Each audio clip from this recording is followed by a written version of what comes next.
Waiting in emergency rooms can last for several hours. One hospital is renovating their emergency department to better serve patients in the West Valley. Alexis Puhlick spoke with the medical professionals for an update on emergency room care.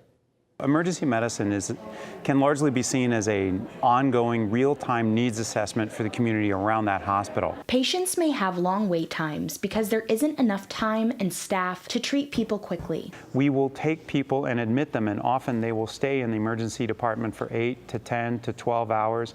Psychiatric patients can stay for days, if not weeks, because of the lack of resources on the other end to treat these challenges. Location also determines service. You really need to break it down into 3 different parts of the state, urban, rural, and tribal.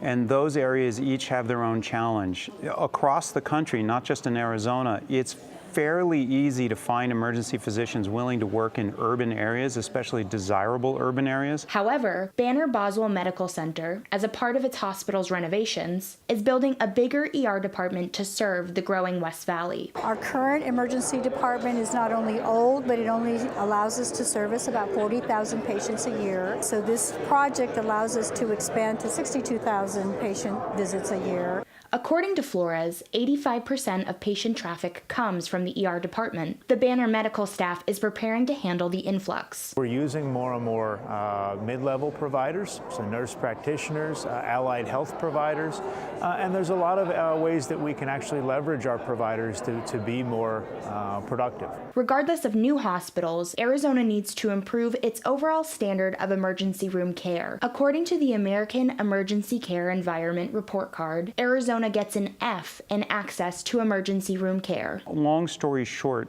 we are able to meet the challenge if we're given sufficient resources, but the challenge is greater than the resources that we face, and we are very resource rich already. We're hoping for most of the team that we need to be there. That's number one. And then number two, we're hoping for the resources out in the community to address the need of the population. The Banner Boswell Medical Center renovation is expected to be completed next year, coinciding with the hospital's 50th anniversary.